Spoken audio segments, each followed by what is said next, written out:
I've never told anyone this before. Maybe because no one would believe me, or maybe because I don't want to believe it myself. But here's the truth. Prison isn't just about violence, gangs, or survival. That's the easy part. The part you can see. The real nightmare? It's something else entirely. Something that lives in the walls, in the silence between footsteps, in the way the air turns thick when the lights go out. I spent 5 years locked up in a place where men vanished without a trace. Where you could wake up in the morning, and the guy in the bunk next to you gone. No explanations. No investigations. Just empty space, as if they were never there. I saw things I still can't explain. Things that made me question if I was losing my mind, or if the prison itself was alive. But I'm getting ahead of myself. Let me start from the beginning. I wasn't some innocent guy who got locked up by mistake. I did what they said I did. And yeah, I deserved time. But 5 years? That was more than I expected. You learn fast inside, real fast. Because if you don't, you won't make it to your release date. The first thing you notice when you get locked up isn't the noise, it's the smell.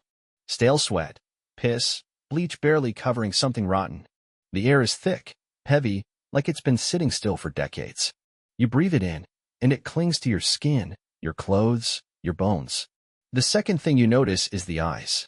Everyone is watching, measuring you, figuring out if you're prey or predator. It doesn't matter how big or tough you are, someone is always bigger, someone has been there longer, and someone has nothing left to lose. The guards don't care. You think they're there to keep you safe? No. Their job is to make sure the bodies don't pile up too fast. I learned my place quick. I fought when I had to, earned respect, kept my mouth shut when needed. That's how you survive. But what I didn't expect, what no one could have warned me about, was the night shift. See, prisons have a rhythm. Daytime is loud, fights, yelling, metal doors slamming. But at night, that's when it gets bad. The first time I felt it, I thought I was imagining things. The air in my cell got colder. Not just a little freezing. I could see my breath. My bunkmate, a guy named Wallace, muttered something in his sleep, then went stiff as a corpse. Then I heard it. A whisper. Right outside my cell. But it wasn't a voice. Not exactly. It was lower than a whisper. Like something breathing, but too deep, too wrong. I sat up, my gut twisting. In prison, you learn to ignore sounds. Screams, fights, none of it is your business. But this was different. I slid off my bunk, crept to the bars, and peered out. The walkway was empty. The only light came from the flickering fluorescence above, washing everything in a sickly green glow. Then I saw it. A shadow, moving along the far wall. But there was no one there. The guards weren't doing rounds. The cameras were dead. I wanted to believe it was just my mind playing tricks on me. That's what Wallace told me the next morning when I asked him. First night, huh, he said, rubbing his eyes. You'll get used to it. But I never did. Because the disappearances started soon after. First, it was a guy from Block C. He was there during count, lying on his bunk. The next morning, gone. His bed was still made, his shoes lined up neatly under the frame. The guards did a sweep, but there was no record of him ever being transferred. No papers. No release forms. It was like he never existed. Then it happened again. And again. Always at night. The cameras? They never caught anything. Just static between 2:13 and 2:16 a.m. Every time. 3 minutes. That's all it took. I stopped sleeping. Wallace told me I was losing it. That guys get paranoid in here. Start seeing things that aren't there. Then he vanished too. And this time, I heard it happen. It was just past 2. I was wide awake, sitting on the edge of my bunk, waiting. The air got heavy. The temperature dropped. My breath fogged up in front of me. Then Wallace gasped, like something had clamped down on his throat. I turned. He was sitting up, eyes wide, mouth opening to scream. But he never made a sound. Something pulled him. Not out of the cell. Into the dark. Into a place that shouldn't exist. His body bent backward too far, way too far, his spine cracking like drywood. Then he was gone. I ran to the bars, screaming for the guards, for anyone.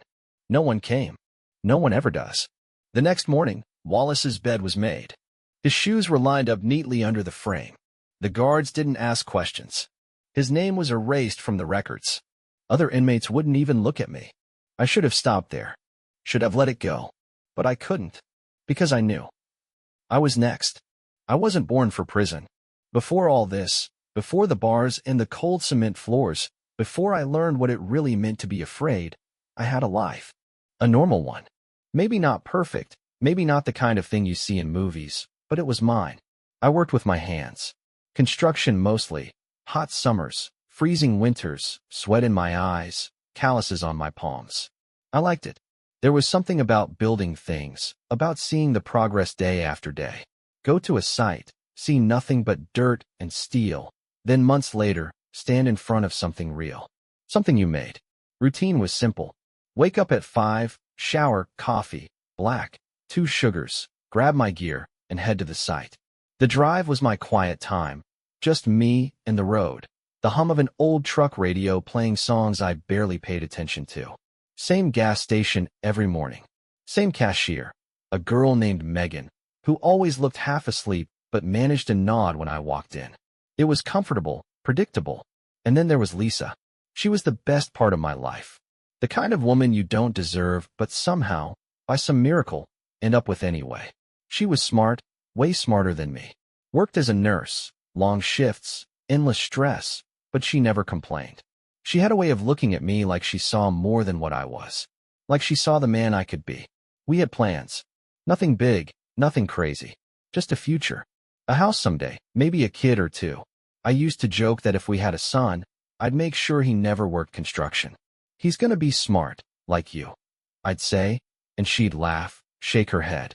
He's gonna be good, like you, she'd reply. And I believed her. For a while at least. But all it takes is one mistake.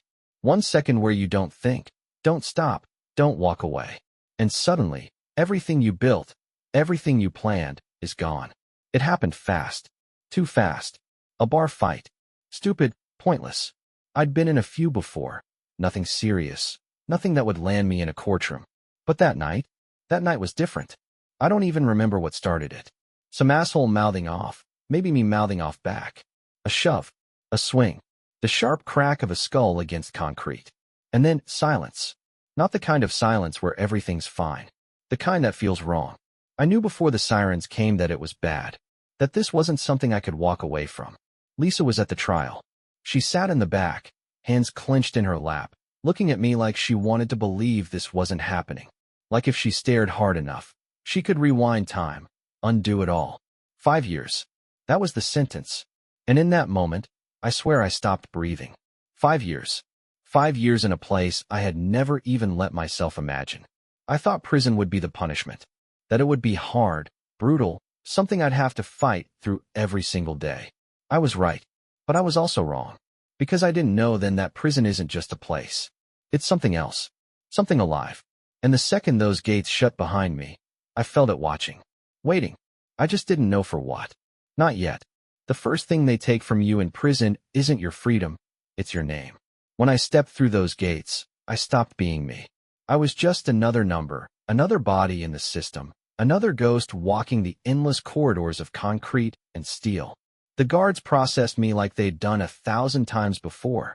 Cold stares, barked orders, rough hands shoving me forward. I kept my mouth shut. You learn fast that talking too much gets you noticed, and being noticed isn't always a good thing. They threw me in a cell in Block D, second tier. My bunkmate was an old guy named Wallace. Thin, quiet, skin like old leather. He barely looked up when I walked in. Just nodded once, like he'd seen too many new faces to care anymore. Don't snore, was all he said. I didn't answer. Just sat on the lower bunk, staring at the walls, at the carved-out names and dates. Men who had come and gone, or never left at all. The air was thick, stale, laced with sweat, and something sour beneath it. That first night, I barely slept. The noise was endless, shouts, distant laughter, metal doors clanging shut. Every few minutes, footsteps echoed down the hall as a guard made rounds, keys jingling at his side. At some point, I drifted off. And then I woke up. It wasn't the usual sounds that did it. Not the shouting, not the footsteps. This was different. A whisper. Low, breathy. Right near my ear. I shot up, heart hammering, my eyes adjusting to the dim glow of the security lights. Wallace was turned toward the wall, his slow, steady breathing the only sound in the cell. I scanned the room. Nothing. But the air, it felt wrong. I swung my legs over the edge of the bunk, my bare feet hitting the cold floor. My gut was tight, my skin prickling with something I couldn't name. I stepped toward the bars, peering out into the walkway. Everything looked normal, except for one thing. Halfway down the tier, a man stood motionless. He wasn't moving, not shifting, not leaning, not even blinking. Just standing there, facing a cell. His head was tilted slightly, as if he was listening to something. Something I couldn't hear. I felt my stomach drop. The way he stood, it wasn't right. Too still. Too unnatural. Then, just as I was about to look away, his head snapped toward me. Not turned. Snapped. Like a puppet on a string, jerked too fast by an invisible hand. I sucked in a breath, my pulse hammering in my ears. His eyes, dark, hollow, locked onto mine. I wanted to look away, but I couldn't. And then he smiled. Not a normal smile. Not a grin or a smirk. It was wide. Too wide. The kind of smile that stretched the skin too tight over the bones. My body went rigid. Every instinct screamed at me to step back, to get away. Then, in a blink, he turned and walked away, disappearing into the shadows of the block. I stood there for a long time, heart pounding, fingers gripping the bars so hard my knuckles went white. Eventually, I forced myself to move, to breathe. I told myself it was nothing. Just another inmate messing around. Just my mind playing tricks on me. But when I turned back to my bunk, I noticed something I knew hadn't been there before. On my pillow, right where my head had been resting, lay a single piece of folded paper. I reached for it slowly, my hands clammy. Unfolded it. Only 3 words were scrawled across the page. Don't count time. I stared at it, my mouth dry, my pulse thudding in my ears. What the hell did that mean? I glanced at Wallace, but he was still facing the wall, unmoving. I wanted to wake him, to ask if he'd seen anything, but something told me not to. I folded the note, shoved it under my mattress. Then I lay down, forcing my eyes shut, willing myself to sleep. But I couldn't shake the feeling that something, was still watching me. And for the first time, I wondered if 5 years here wouldn't just be a sentence, but a curse. I didn't sleep that night. Every time I closed my eyes, I saw that face, that smile, the way his head had snapped toward me like something that wasn't entirely human. And the note, don't count time. I turned the words over in my mind, trying to make sense of them. Was it a warning? A threat? A joke? By morning, the note was still there, right where I'd shoved it under my mattress. It wasn't a dream. It was real. I sat up, stretching, glancing at Wallace. He was awake, staring at the ceiling, his face unreadable. You ever see that guy? I asked. Middle of the night. Standing out there. Wallace didn't move. For a moment, I thought he hadn't heard me. But then, finally, he spoke. No. His voice was flat. Hollow. I frowned. You sure? He was just standing there, looking into a cell. Then I said no. His tone shut me down. He turned his head slightly, his eyes locking onto mine. They looked tired. But something else, too. Empty. Like whatever made him a person had been slowly drained away over time. A guard's voice cut through the tension. Count. The routine kicked in. We lined up, stood still as they walked past, checking off numbers. The same numbers, every day. The same rhythm. Except today, something was different. Halfway down the row, one of the guards hesitated. He checked his clipboard, frowned, then counted again. Then he muttered something under his breath, and kept moving. I wouldn't have thought anything of it, except for the way Wallace was gripping the edge of his bunk, knuckles white. Something was wrong. After breakfast, I decided to push my luck. I found the only guy I knew who might have answers, a guy named Red. Big guy, covered in faded tattoos, spent more years inside than out. If there was something weird going on, Red would know. I caught him by the yard, sitting on one of the rusted benches near the fence. I sat down next to him, keeping my voice low. I need to ask you something. He didn't look at me, just pulled from his cigarette, exhaled slowly. You ever see a guy just standing? Late at night. Not moving. That got his attention. His eyes flicked toward me, just for a second, then back to the yard. You don't want to be asking about that. That answer only made me more sure I had to ask. What does it mean? Red took another drag, like he was deciding how much to say. Then, finally, you been here long enough to notice that sometimes guys just ain't around anymore? I frowned. Transfers. He shook his head. Transfers come with paperwork. This ain't that. One day they're here, next day they ain't. No goodbyes. No fights. Just gone. I felt a cold weight settle in my gut. You're saying? I ain't saying shit. His voice was quiet, but firm. I'm telling you to shut up about it. Why? Red finally turned to face me fully. His eyes were sharp, serious. Because if you keep asking, they'll notice. And then you won't be here no more. I swallowed hard. This wasn't some prison rumor. Red wasn't the type to spook easy. But the way he was looking at me, there was fear in his eyes. Real fear. Who's they? I asked. Red crushed out his cigarette, stood up. You don't want to know. Then he walked away. I sat there, heartbeat pounding in my ears. Something was happening in this prison. Something I couldn't explain. Men were disappearing. The guards weren't acknowledging it. And somehow, I had just stepped too close to whatever it was. That night, I didn't sleep again. I lay awake, staring at the ceiling, ears straining for anything out of place. And at exactly 2:13 a.m., I heard it. A whisper. Not outside my cell this time. Inside. I turned my head slowly, my blood turning to ice. Wallace was still facing the wall, breathing slow and steady. But in the farthest corner of the cell, near the bars, something moved. A shadow, thicker than darkness. And then, a voice. Low, rasping. You're counting time. I stopped breathing. And then, just as fast as it came, the shadow was gone. Wallace exhaled sharply, his body twitching like he'd been holding his breath, too. I didn't ask if he heard it. I already knew the answer. The next morning, at count, Wallace was gone. His bed was made. His shoes lined up neatly under the frame.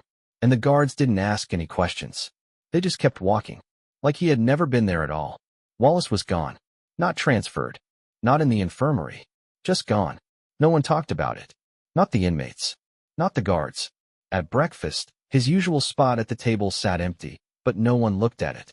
No one even hesitated before taking his tray, eating his food like he had never existed. I wanted to ask, to say something, but I saw it in their faces, the tightness in their jaws, the flicker of fear in their eyes. They knew, and they weren't going to talk. But I had to, because now I understood, this wasn't paranoia. It wasn't just prison rumors or stress getting to me. Something was happening in here. Something no one wanted to admit. And I was next. I needed answers. I spent the day watching the guards, watching the way they walked, the way their eyes skimmed past the empty bunk in my cell like it was just another piece of furniture. None of them reacted, not even a flicker of confusion. I thought back to count that morning, how they hadn't skipped a beat, how the numbers always added up, even when people disappeared. They knew. Somehow, they were part of it. That night, I decided to stay up. No more ignoring it. No more pretending I wasn't hearing things, seeing things. I needed to know. Lights out came, and I forced myself to lie still, breathing slow and steady, waiting. The prison settled into its usual rhythm. Distant voices, the occasional cough, the rustle of blankets. And then, at exactly 2:13 a.m., the air changed. It was subtle at first. The temperature dropped. The silence stretched too long, too deep. My skin prickled. My breath came out in thin clouds. Then, movement. Not outside the cell. Inside. The darkness in the far corner thickened, shifted. My heart pounded against my ribs as I watched, unable to move, unable to breathe. And then, something stepped forward. Not a man. Not anything I could understand. A shape. Tall, impossibly thin, its limbs stretched too long, its movements wrong, like it was adjusting to wearing a human form. Its head tilted slowly, and then, it grinned. My stomach twisted. That smile, I had seen it before. The man from the walkway. The one who had snapped his head toward me. The whisper returned, but it wasn't a sound. It was inside me, curling through my mind like smoke. You see now? I couldn't move. I couldn't speak. It stepped closer. The flickering hallway light barely illuminated its face. Its skin stretched too tight. Its eyes, wrong. Not empty. Not soulless. Hungry. You count time. It reached out. Long, bony fingers, curling toward my chest. I don't know where the strength came from, but I lunged back, scrambling up against the cold cement wall. My breath came in ragged gasps. The thing.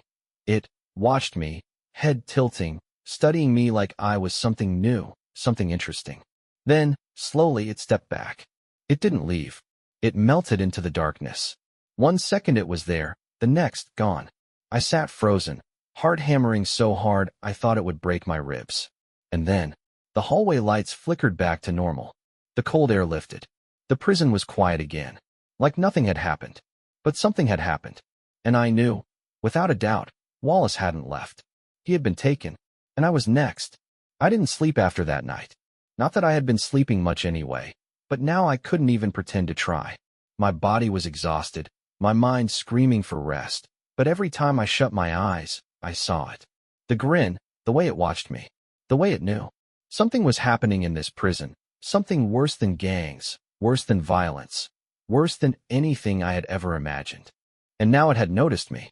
The next morning, I felt like a ghost. I moved through the day in a daze, barely registering anything around me. Meals, yard time, roll call, it was all just white noise. My brain was stuck on one thing.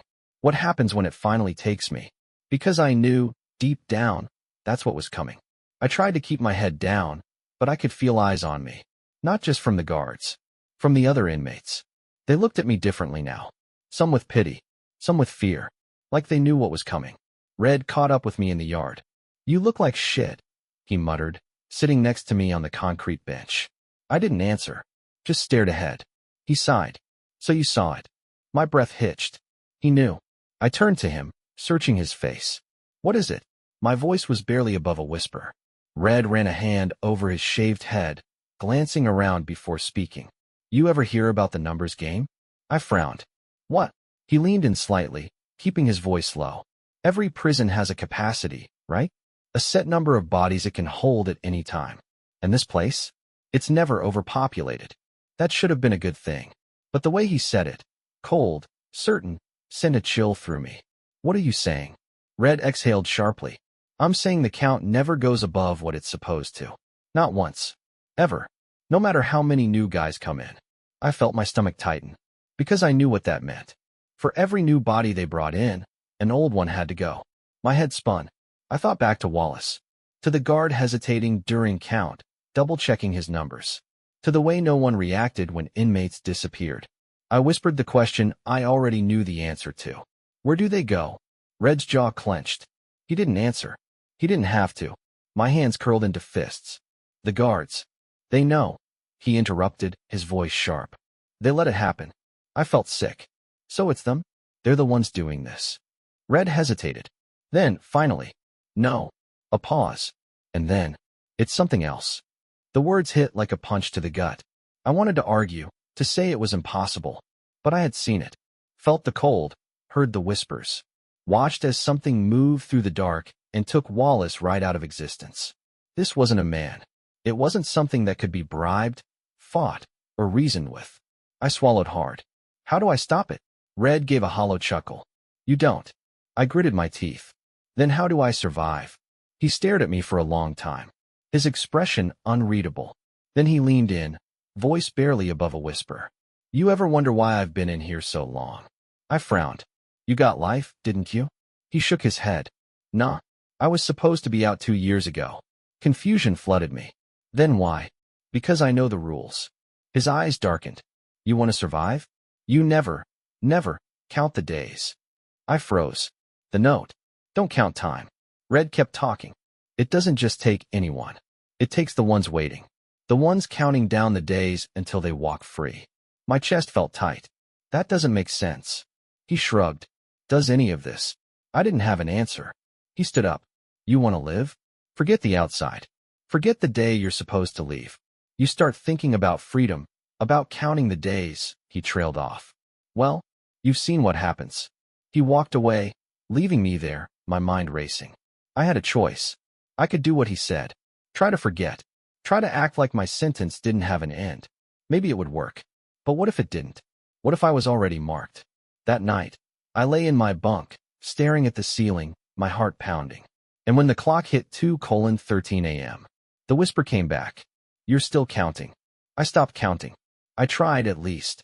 I told myself every morning that it didn't matter how many days were left. I erased the mental tally I had been keeping since I got here. I forced myself to exist in the present, in the now, like Red told me to. But it didn't matter, because something had already seen me, and it wasn't going to let me go. The nights got worse. The whispers weren't just outside my cell anymore. They were inside my head. You can't hide. We know you're waiting. We're waiting too. I didn't tell Red. I didn't tell anyone. What could they do? No one stopped this thing. No one escaped it. But I could feel it coming closer. And then, the final warning came. It was during evening count. The usual routine. Stand still. Get checked. Wait for the guards to move on. Same thing, every night. Except this time, when the guard stopped in front of my cell, he looked right at me. That never happened. They barely acknowledged us, just counted and kept moving. But this guard, a big guy with a buzz cut and dead eyes, stopped. He stared at me for just a second too long. And then he spoke. You should have listened. Then he kept walking. My blood turned to ice. Because I knew what he meant. That night, I sat up in my bunk, knees drawn to my chest, trying to steady my breathing. My body was exhausted, but I couldn't sleep. I wouldn't sleep. At exactly 2:13 a.m., the air in my cell changed. The temperature plummeted. My breath came out in sharp, white clouds. And then, I felt it. A presence. No footsteps. No sound. But I knew it was there. I turned my head, slow as death. And there, standing in the farthest corner, was it. The thing from before. Only this time, it wasn't just watching. It was moving. It stepped toward me, its body unfolding in a way that didn't make sense. The grin was wider now, stretching its face like cracked porcelain. Its eyes, black, hollow, endless. I tried to scream. I couldn't. I tried to move. I couldn't. Something invisible held me in place, like hands pressing down on my chest. And then it spoke. Not out loud. Not in a whisper. Inside my mind. You're leaving soon. The words sank into me like ice water. We can't let you. Its fingers twitched, and I felt something curl around my throat. Not touching me, but pressing. I couldn't breathe. I was going to die. I knew it. But then, a sound. A voice. Hey. The pressure vanished. My body snapped forward, gasping, coughing. I looked up. Red. He was outside my cell, gripping the bars so tight his knuckles were white. His eyes locked on it. Not this one, he growled. You hear me? Not this one. For a second, just a second, I thought I saw something flicker in the thing's face. A shift. And then, it laughed. A horrible, rasping sound. And then, it was gone. Just like that. The air returned to normal. My breath came back in painful gulps. I looked up at Red, shaking. What the fuck was that? He exhaled sharply. You don't want to know. But I already did. It wasn't just about counting days. It wasn't just about time. It was about leaving. And it wasn't going to let me go. I didn't sleep after that night. I couldn't. Not after what I saw. Not after it almost took me. Something in me had changed. I could feel it, deep in my bones, like an infection spreading beneath the skin. It wasn't just fear anymore. It was certainty. I was marked. And I wasn't supposed to leave. The next morning, Red found me in the yard. He didn't say anything at first, just sat next to me, staring at the razor wire fence like it held all the answers. I could still feel the pressure around my throat from the night before, the cold grip of something not human. He finally spoke. They won't stop. I swallowed. My throat still felt raw. I figured. Red exhaled through his nose, rubbing his temples. They've noticed you now. The only reason you're still here is 'cause I called it off. But that won't last. I turned to him. Why? Why does it do this? Why can't I just serve my time and get the hell out? Red's jaw tensed. Because you don't leave. No one leaves. His words sank into me like ice. I shook my head. That's bullshit. Guys walk free every day. He nodded.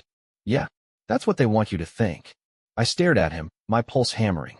What do you mean? Red didn't answer right away. He looked tired, more than usual. Like a man who had carried a secret for too long, and it was slowly killing him. Finally, he sighed. You ever see someone actually walk out of here? I opened my mouth, then stopped. The answer should have been yes. I had been in here for years. I'd seen new guys come in. I'd heard about old guys getting released. But thinking back, had I actually seen it happen? Had I ever watched someone take those last steps out the gate? I felt something cold crawl up my spine. I had seen men pack up their things, say their goodbyes, talk about their families, their freedom, their plans. But then, nothing. They were just gone. No one ever talked about them again. No one mentioned their names. Just like Wallace. Like they had never been here at all. My voice came out hoarse. Where do they go? Red shook his head.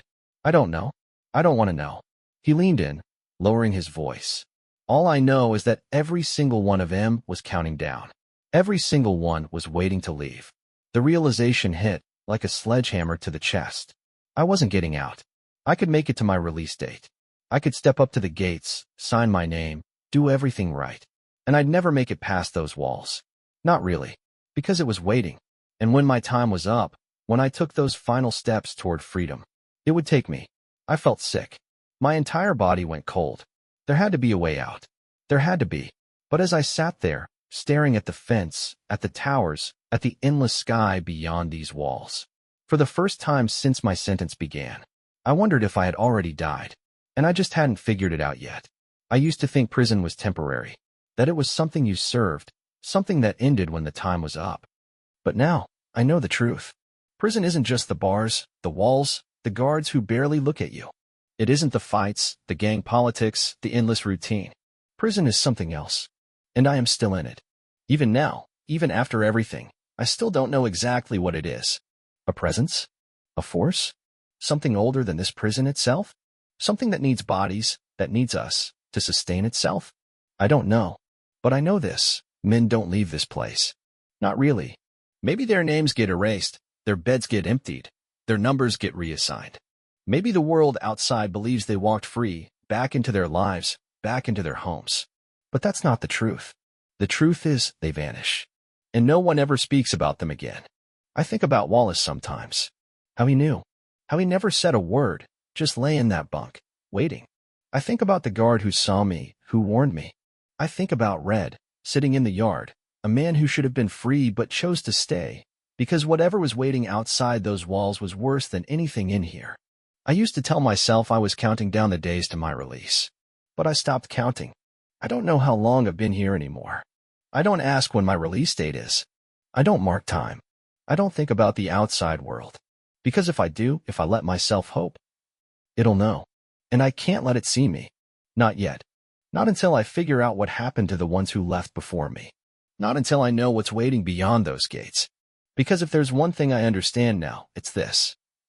Prison isn't just a place. It's a trap. And I am still inside it. I didn't tell this story for sympathy. I didn't tell it so you'd feel sorry for me, or to make you think I'm some kind of victim. I told it because I need someone to know. Because I don't think I'll be able to tell it much longer. Prison changed me, but not in the way most people think. It wasn't the fights, the isolation, the endless days of nothing. It wasn't even the guilt of why I was there in the first place. It was what I saw. What I know now. I tried to play by the rules. I tried to survive like everyone else, keep my head down, do my time, wait for the day I could walk free. But no one walks free. I still don't know where the others went. I still don't know what it is. But I know that I was never supposed to leave. And yet, here I am. But, am I? Because something is wrong. Even now, even out here, I feel it. Some nights, I wake up and swear I hear the whispers again. Sometimes, I see something move in the corner of my vision, too quick, too shadowy, but always there. And then there's the worst part. The part one haven't told anyone.